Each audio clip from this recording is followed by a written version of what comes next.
안녕하십니까. 러시아와 우크라이나 간의 전쟁에 한국도 간접적이나마 개입이 되어 있는 것으로 밝혀졌습니다. 우크라이나에 미국이 그 포탄을 대거 지원해주고 있는 가운데 이 중 상당량이 한국산 포탄인 것으로 알려졌습니다. 올해 미국이 한국에서 조달해서 우크라이나에 공급한 155mm 포탄량은 유럽의 여러 나라가 공급한 양을 다 합한 것보다도 많았다라고 워싱턴 포스트가 보도했습니다. 이 워싱턴 포스트는 우크라이나 전쟁 상황을 다룬 심층 기사에서 미국이 우크라이나를 군사적으로 지원하는 과정에서 한국산 포탄이 대량 공급된 과정을 보도했습니다. 자, 이에 따르면 미국의 우크라이나 군사 지원에 있어서 가장 큰 문제 가운데 하나가 뭐냐 하면 이 우크라이나가 러시아의 포병에 맞설 수 있도록 이 155mm 포탄을 충분히 공급하는 것이었습니다. 이게 이제 미국이 가장 당면 과제 그리고 고민거리였습니다. 그런데 미국은 당시 우크라이나가 전쟁을 지속하기 위해서 한 달에 9만여 발의 그 포탄이 필요하다고 계산을 했는데, 하지만 미국 내 생산량은 이에 한 10분의 1을 간신히 넘기는 그런 수준이었다는 것입니다. 물론 였다는 것이 아니라 지금도 그렇죠. 물론 미국이 무슨 맨날 포탄만 만드는 게 아니니까. 자, 그러자 미국은 한국으로부터 이 포탄을 들여오는 옵션을 검토하기 시작했습니다. 하지만 한국은 법적으로 이 전쟁이나 분쟁 지역에 무기를 직접 공급하는 것을 금지하고 있는 그런 나라입니다. 그래서 이제 미국에 봤을 때 그게 문제였습니다. 하지만 미국은 한국이 마음을 먹고 실행만 한다면 무려 약 33만 개의 155mm 포탄을 40일 이내에 공중과 해상으로 이송할 수 있다라는 계산을 했고요. 결국은 한국 측의 카운터파트와 만나서 교섭에 나섰습니다. 자, 이에 대해서 한국 측은 직접 지원 방식이 아니라면 미국의 요청을 어느 정도 수용 가능하다라는 입장을 밝히기 시작했고, 결국 한국과 미국이 타협을 하기 시작했습니다. 한국이 미국에게 넘기는 그 자체는, 그러니까 한국이 분쟁 지역이 아닌 미국에게 넘기는 그 자체는 법에 저촉되지 않는다라는 한국 측의 판단 하에 결국 한국산 포탄이 우크라이나에 공급될 수 있었던 것입니다. 한국은 미국에게 넘기고 미국은 이를 받자마자 곧바로 우크라이나로 보내는 소위 3자 무역 방식으로 그렇게 포탄을 보내는 것입니다.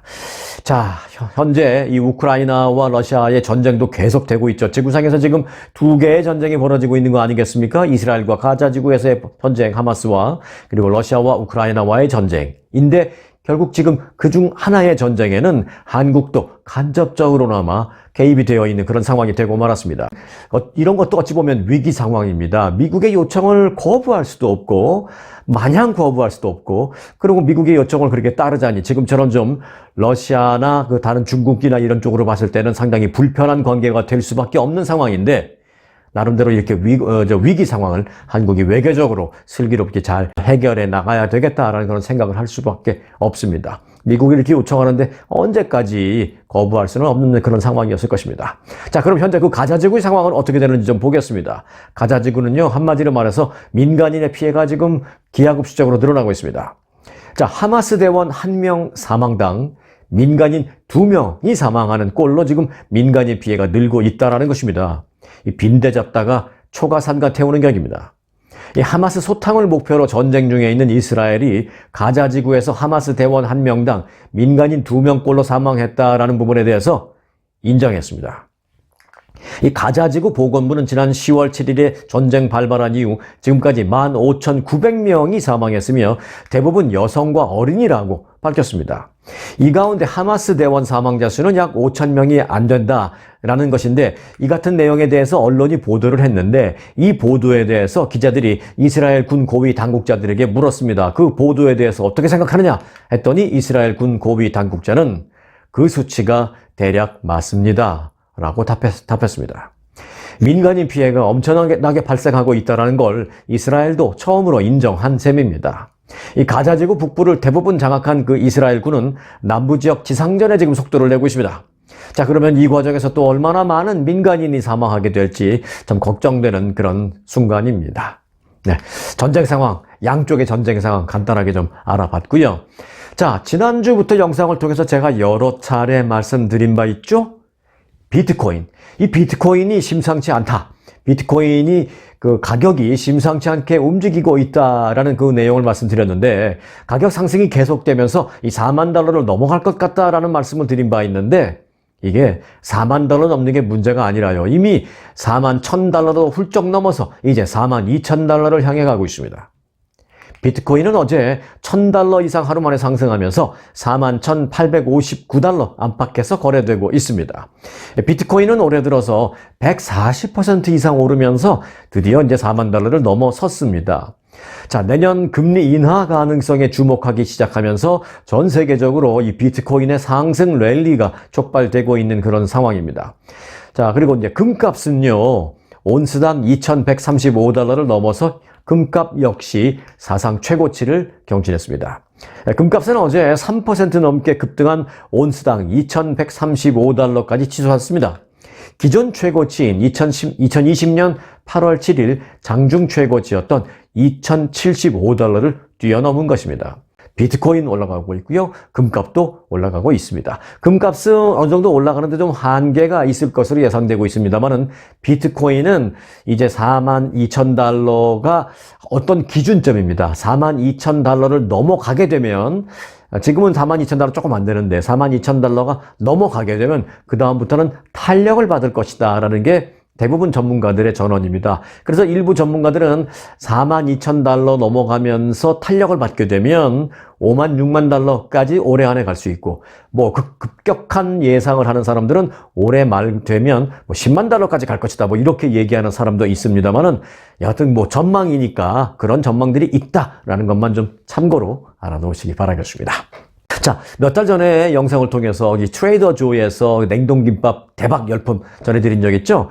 식료품 체인 트레이더 조가 한국식 냉동김밥에 이어서 새로운 걸 또 들어갔는데요. 이건 역시 지금 대박 조짐입니다.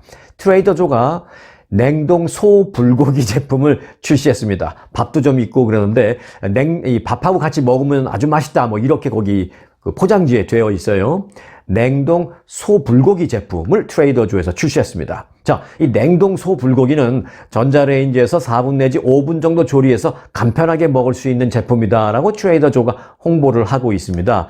이 한 팩을 사면 3인분 정도 우리가 먹을 수 있다고 하는데요. 이 3인분 양의 한 개의 가격은 12달러 99센트. 그냥 쉽게 보면 13달러입니다.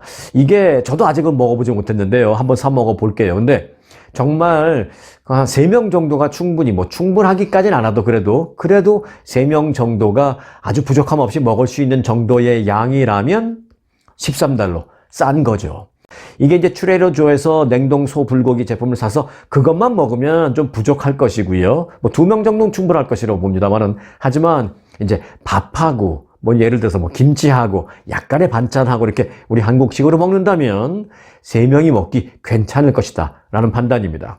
자, 트레이더조 홈페이지는요, 이 한국산 소 불고기 재료와 함께 특히 이 푹신한 흰 쌀밥 위에 이것을 얹어서 먹으면 너무 좋다. 그리고 상큼한 그린 샐러드, 또 구운 그 브로콜리들과 함께 같이 먹거나, 트레이더조 자신들이 판매하는 잡채, 이거 뭐 다 한국산이잖아요. 잡채, 떡볶이, 김치 등의 이 사이드 메뉴와 함께 즐겨 먹으면 더더욱이 맛있을 것이다 라는 설명을 함께 게재해 놓고 있습니다. 트레이더조는요, 전국 43개 주 540여 개 매장을 보유한 대형 체인인데요. 한국산 호떡, 떡볶이, LA 갈비 등 이 다양한 한국 음식을 지금 판매하고 있습니다.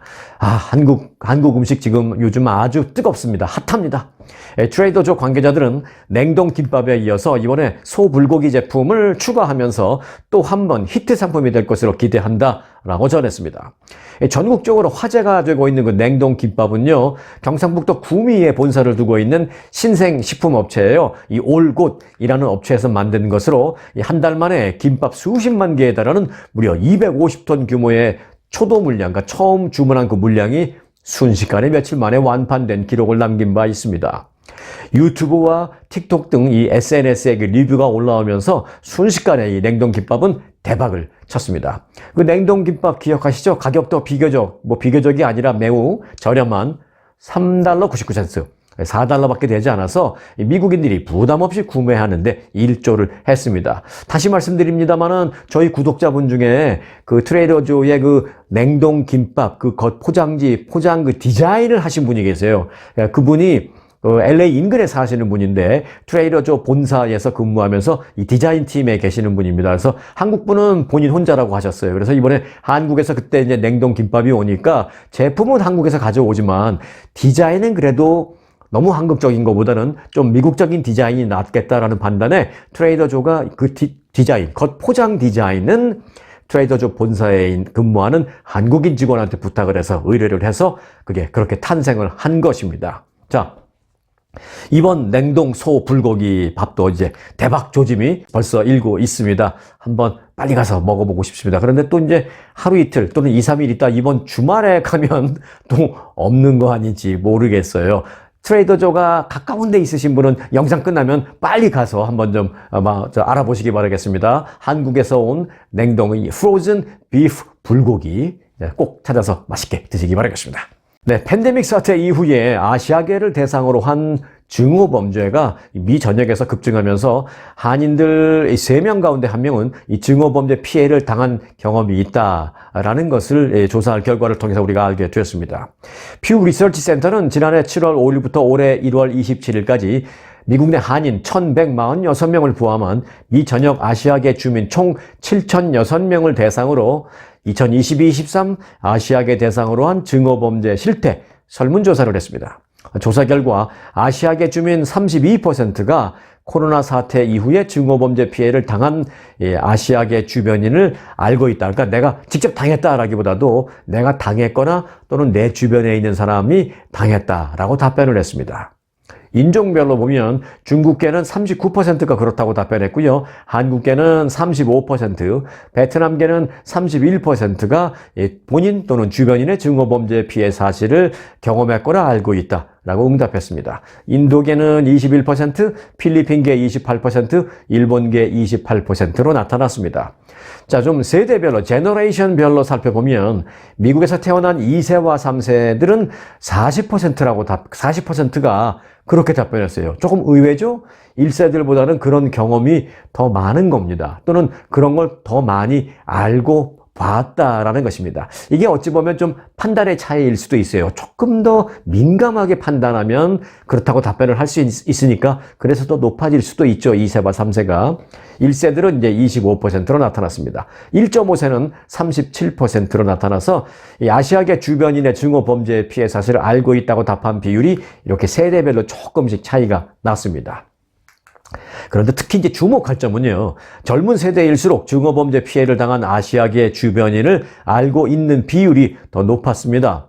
자, 18살에서 29살 사이는 44%가 그렇게 답변을 했고요. 30살에서 49살까지는 34%, 50살에서 64살 사이, 50세에서 64세 사이는 25%, 65세 이상은 18%로 이 나이가 올라가면 올라갈수록 그런 경험이 있거나 그런 사람을 봤다라는 비율이 점점 낮아졌다라는 좀 아이러니한 그런 결과가 나왔습니다.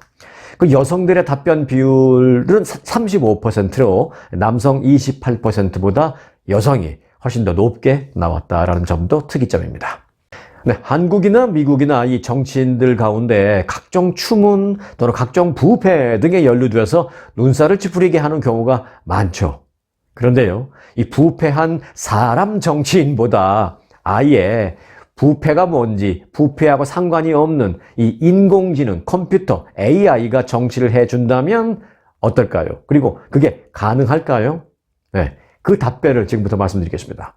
브라질의 한 지방의회에서 인공지능 AI에 의해서 작성된 조례가 어떤 법안이 가결된 사실이 뒤늦게 알려졌습니다. 법안을 만든 건 인공지능인데 사람들이 이걸 통과시킨 겁니다. 그런데 어떻게 통과시켰냐? 한 의원이 인공지능이 만들었다는 걸 말 안 하고 발의한 것입니다. 자, 스토리는 이렇습니다. 그 법안을 만든 그리고 발의자인 그 시의원은 이 사실을 나중에 공개했습니다. 브라질 남부의 한 시의회에서 가결된 도난 수도 계량기 비용 청구 방지를 위한 조례가 최근에 가결된 후에 꽝꽝꽝 공포까지 됐습니다. 이 규정은 수도 계량기, 브라질에서요, 이 수도 계량기를 훔쳐가는 사람들이 그렇게 많답니다. 그래서 이제 우리 집에 있는 수도 계량기를 누가 훔쳐가서 내가 피해를 입었는데 그 피해를 입은 피해자가 돈을 다 내서 또 정부한테 돈을 다 내서 그걸 설치를 해야 된다라는 것입니다. 그러니까 이제 그걸 그렇게 하지 말자라는 것이죠. 나라가 책임지자라는 것이죠. 자, 수도 계량기를 도난당한 납세자에게 당국이 계량기 교체 비용을 청구하지 못하도록 하는 안을 이 법안은 담고 있는 것입니다. 36명으로 구성된 그 시의회에서 만장일치로 그런데 통과된 이 안건은 브라질 사회민주당 소속의 하미루 호자리우라는 시의원의 이름으로 발의가 됐었습니다. 그런데 호자리우라는 시의원은 지난달 29일 자신의 소셜미디어 X에 그때 그 조례는 AI, 인공지능 AI만으로 만들어진 브라질 최초의 사례가 될 것이다 라면서 내가 말하지 않았다면, 지금 내가 공개하지 않았다면 아무도 절대 눈치채지 못했을 것이다 라고 썼습니다. 그는 오픈 AI에서 만든 생성형 AI 프로그램인 이 챗 GPT를 활용한 것으로 알려졌습니다.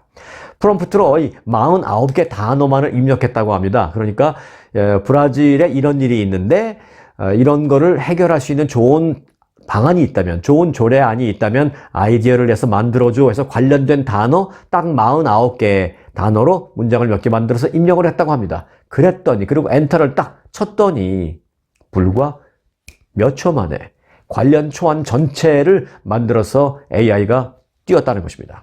호자리우 시의원은 이제 다음 단계는 무엇이 될 것으로 생각합니까? 라는 기자들의 질문을 많이 받고 있다라면서 그 질문에 대해서 답변은 나도 잘 모르겠지만 이거 한 가지는 알고 있습니다 라면서 뭐라고 말했냐면 어쩌면 어느 시점에 가서는 정치인들이 없어질지도 모르겠습니다 라고 다소 좀 농담 섞인 그런 반응을 내놨습니다. 자, 앞서 지난 2월에는요, 콜롬비아에서 한 판사가 챗 GPT를 이용해서 판결문을 작성했다라고 밝혀 논란이 일은 바 있습니다. 또한 미국에서도 유명 출판사가 챗 GPT로 작성한 기사를 잡지에 싣는가 하면 또 의회에서는 챗 GPT가 쓴 연설문이 낭독되기도 했었습니다.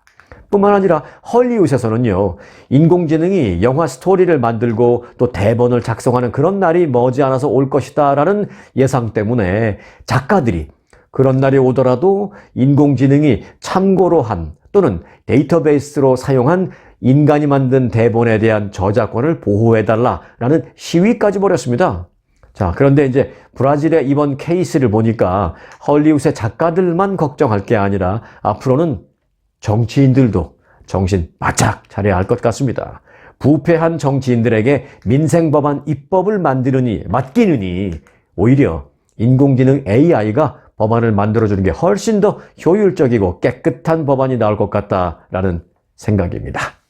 미국의 한 가정집에서 키우고 있던 반려견인데 그 반려견이 종류가 늑대개라고 합니다. 그 한 가정집에서 키우던 늑대개가 생후 3개월 된 아기를 물어서 숨지게 하는 일이 발생했습니다. CNN의 보도에 따르면 지난 주말 남부 엘라바마주 셸비 카운티에 있는 한 가정집에서 3개월 된 남자아이가 늑대와 개 사이에서 일종의 혼혈로 태어난 교배종이죠. 그렇게 태어난 소위 늑대개에 물리는 사고가 발생했습니다. 아기는 즉시 병원으로 이송됐지만 결국 숨졌습니다. 그 아기를 문 늑대개는 현지 법 집행당국의 요청에 따라서 결국 현장에서 안락사 처리됐습니다. 미국은 그렇죠. 사람을 물어서 사람이 죽게 되면 그 개는 반드시 안락사 처리하는 게 미국의 법입니다. 사실 그런데 이 개는요, 일반적인 개라기보다는 조상이 늑대인 늑대개로 알려졌습니다. 그 숨진 아기의 가족들도 이 개의 조상 가운데 늑대가 있다는 사실을 알고 있었다라고 합니다. 사고가 발생하자 지역 경찰국은 늑대, 개 등 공격성이 강한 그런 반려동물을 키울 경우에는 안전에 더욱 유의해야 한다라고 당부했습니다.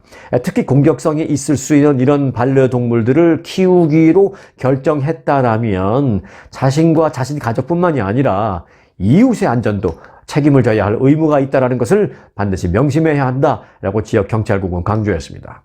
한편 늑대를 연구하는 국제늑대센터도 늑대 개를 일반 가정에서 키우는 것은 위험하다라고 경고를 했습니다.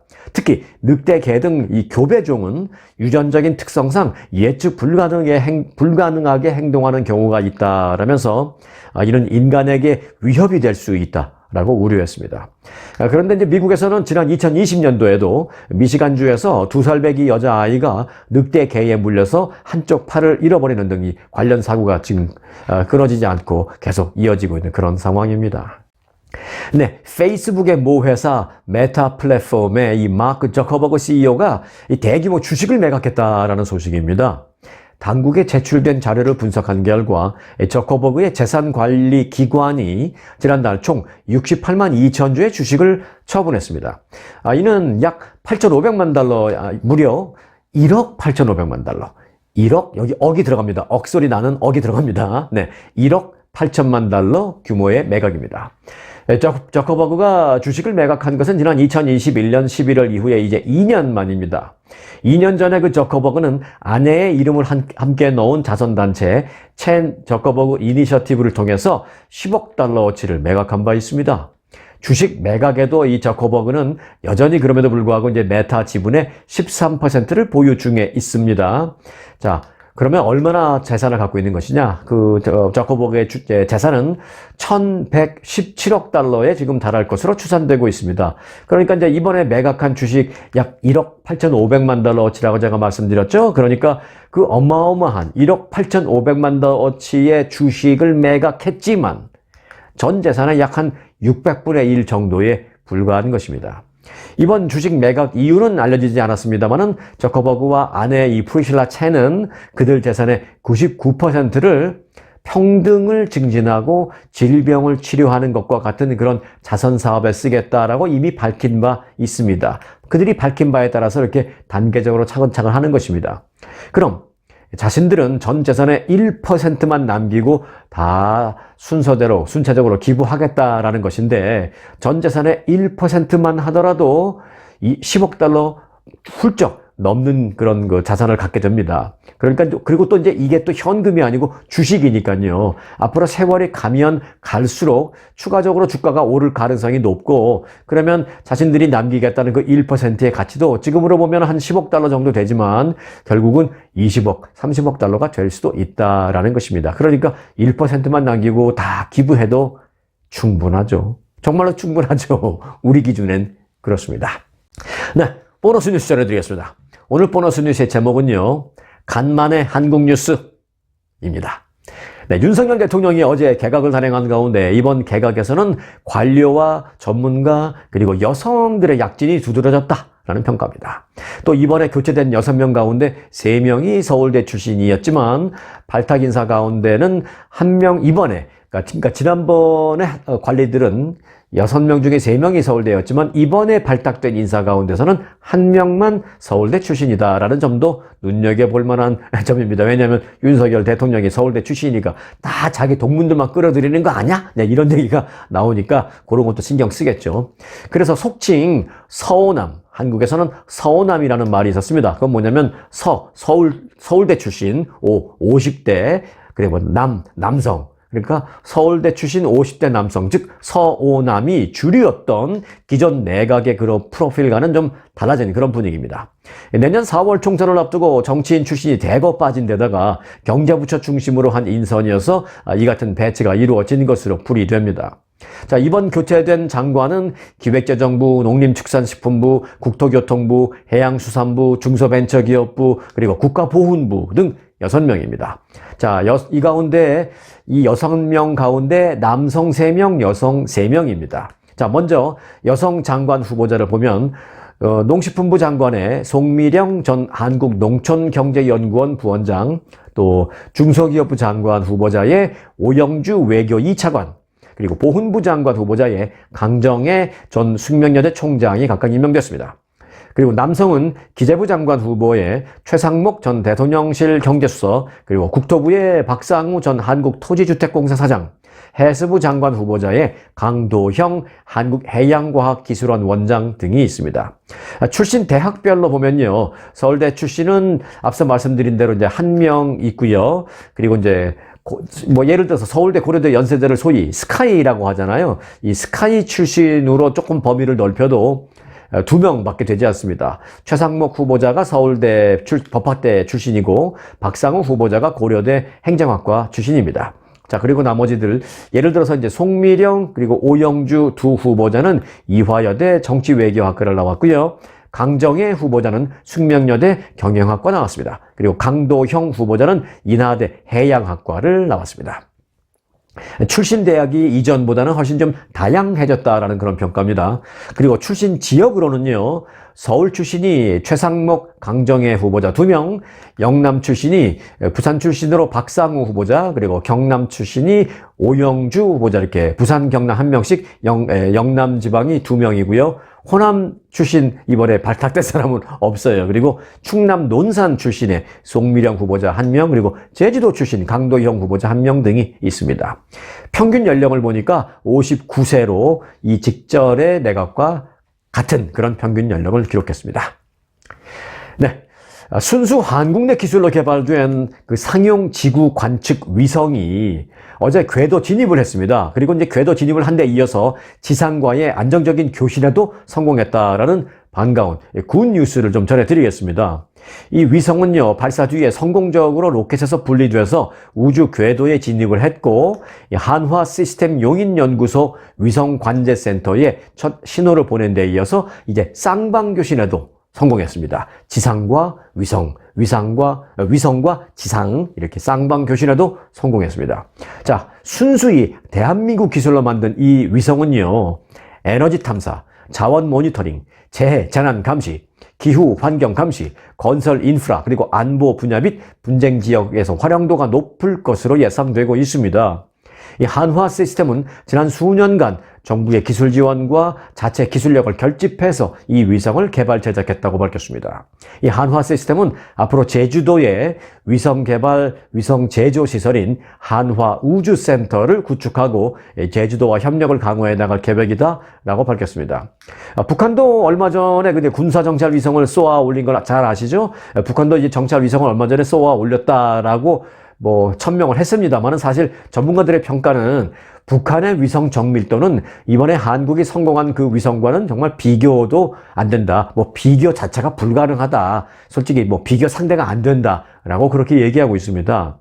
북한은 1m가 넘어야만 그런 크기의 물체를 구별할 수 있을 정도라고 하면 한국의 이번 위성은요, 30cm 작아도 한 10cm 정도만 돼도 선명하게 식별이 가능하다라는 것입니다. 그러니까 군사적으로도 사실 의미가 있는 것이죠. 북한은 1m가 넘어야 되니까 사실은 사람이 걸어다니는 정도는 돼야 이게 식별이 가능하지 조그만 무슨 접시 이런 건 절대 구별이 안 되는 것입니다. 그러나 한국의 위성은 무슨 작은 접시 이런 것도 다 구별이 되는 겁니다. 한국의 이 우주 기술력도 지금보다 좀 더 이제 빠르게 개발되기를 이번에 함께 기원을 해 보겠습니다. 네, 마지막 한국 소식입니다. 한국에서 유명한 그 가정의학 의사 겸 방송인 있죠, 여성분. 아마도 많이 아실 거예요. 유튜브에도 많이 나오고 그래서 여 에스더, 에스더 여라고 하기도 하는데요. 그 여 에스더 씨가 건강기능식품을 판매하면서 허위 과장 광고를 한 의혹이 있다라면서 한국식약처의 전직 과장이 그녀를 경찰에 고발했습니다. 경찰에 따르면 전직 식약처 과장 A씨는 에스더 여씨가 운영 중인 건강기능식품 업체의 온라인 쇼핑몰에서 상품을 판매하면서 검증되지 않은 내용을 바탕으로 질병 예방 그리고 질병 치료에 도움이 된다는 식으로 광고를 했다는 게 그 A씨의 주장입니다. 경찰은 해당 광고를 검토한 후에 여씨의 출석 조사 여부를 결정할 방침입니다. 이 방송에 오랫동안 출연하면서 자신의 유명세를 이용해서 허위 광고, 과대 광고를 한 것은 아닌지 이제 경찰이 조사를 하겠다는 것인데 조사 결과가 주목됩니다. 자, 오늘 영상은 여기까지입니다. 요즘 새로 구독하시고 함께 해주시는 분들이 갑자기 많아졌다는 걸 제가 잘 알고 있습니다. 새로 오신 분들 모두 다, 그리고 이미 진작부터 저희 스토리뉴스 찐 구독자이신 분들 모두 다 다들 감사하고요. 오늘도 영상 유익하셨길 바랄 뿐입니다. 네, 스토리가 있는 뉴스 송혜고의 스토리뉴스 마칩니다.